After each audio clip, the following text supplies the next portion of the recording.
Uluslararası Kadınlar Kulübü Bişkek'te 1996 yılından beri çalışıyor. Bu sene legalize oldu. Bu yüzden şimdi bu yeni formatta tanıtmak istiyoruz Bişkek'teki organizasyonlara. Kulübün iki amacı var. Hem yabancı Bişkek'e ilgilenen hanımlara Kırgızistan kültürü tanıtmaktadır. Hem de hayırsever işleri yapıyoruz. Geçen sene 1,5 milyon somdan fazla toplandı. Bugün bu para Uplift Uluslararası organizasyona vereceğiz. Uplift engelli çocuklarla çalışıyor. Tokmok'ta bir evi yapmayı planlıyor. Kulübün her ay genel toplantı var. Ayrıca gruplar kültürü tanıtıyorlar. Mesela yemek pişirme grubu var, kitap kulübü var, hiking kulübü var. Ayrıca her sene büyük proje gerçekleştiriyoruz. Yılbaşı fuarı hazırlıyoruz. Maskarade Ball diye hayırsever bir etkinlik var Şubat'ta. Ve fashion show gerçekleştiriyoruz.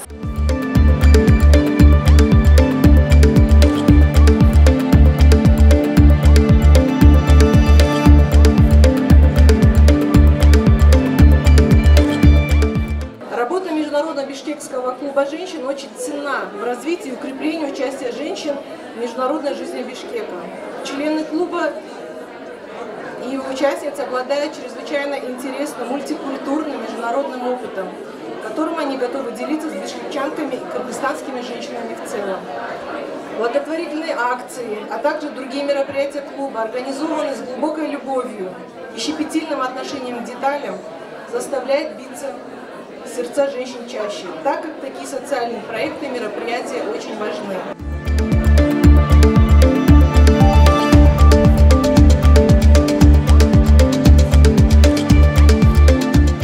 Bişkek Uluslararası Kadınlar Kulübü ile ilk geldiğimiz zaman tanışmıştım. Bir yardım kulübü olduğunu biliyorum, sosyal bir kulüp.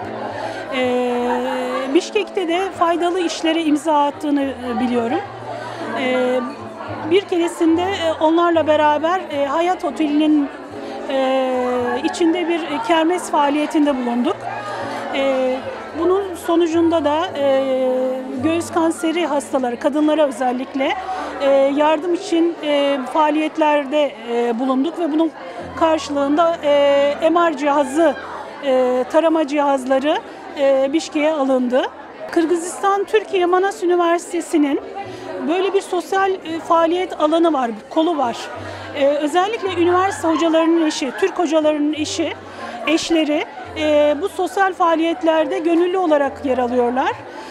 Bu sosyal faaliyetlerde her yıl rutin olarak kermesler düzenliyoruz.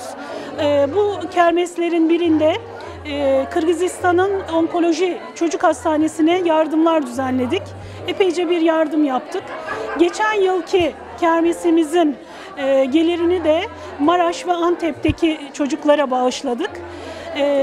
Yetimhanelere, Down sendromlu çocuklara sık sık ziyaretlerde bulunuyoruz.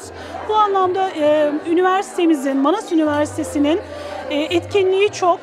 Elimizden geldiğince yardımcı olmaya çalışıyoruz bu konularda. Bu sene daha başka faaliyetlerimiz var. Çok daha yoğun olarak devam edeceğiz bu faaliyetlerimizi.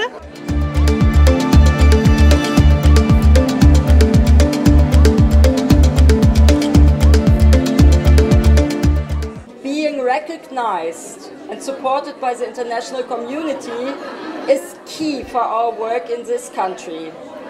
Uplift started with a small private initiative 18 years ago inside a state orphanage here in Bishkek. During these 18 years, we developed a unique approach to reduce institutionalization, especially for children with disabilities.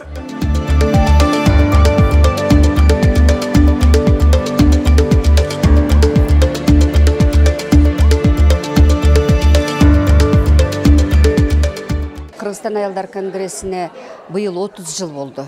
Биз ошо клуб менен чогуу эле баштап турабыз да ишибиздичи.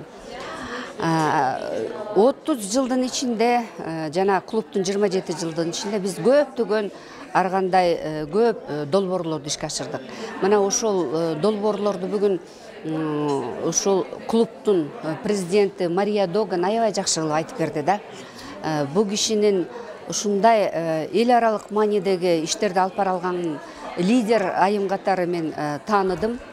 Мыкты адам, мыкты эне, мыкты лидер жетекчи экен да. Анан бул Мария Догандын дагы бир жакшы нерсеси бул жанагы межкультурный коммуникация деп коет. Маданият арасындагы коммуникация. Бул киши ошону жакшы жасай алат да.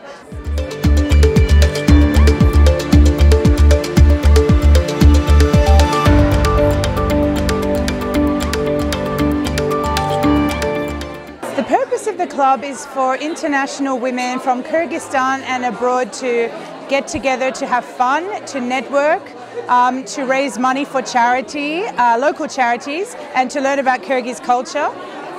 We also do activities, fun things like horse riding and cooking.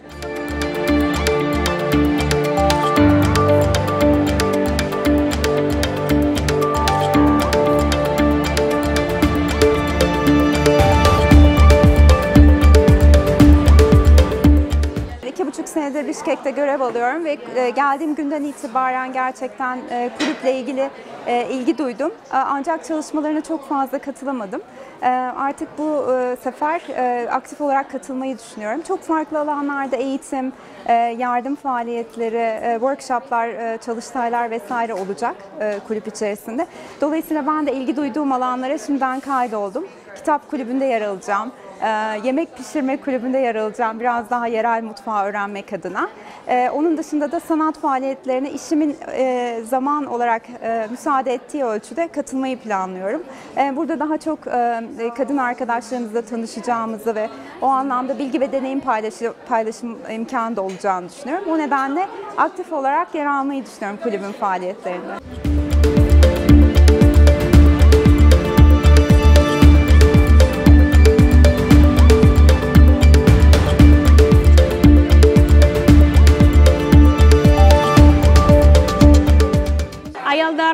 Аялзаттардын эл аралык клубу Кыргызстанда иштеген абдан маанилүү болуп турат. Себептен булар оор кырдаалга учураган энелерге, балдарга ар дайым жардам берип турат. Өзгөчө биз ушул Мария Доган президент, ушул клубка президент болгонуна биз абдан мындай кубанычтуу болуп жатабыз. Себептен Мария Доган айым менен биз тез катышып турабыз. Ал мүмкүнчүлүк чектеген балдарга карата ар дайым жардамын көрсөтөт, колун сунат, биз менен тыкыз иштешет.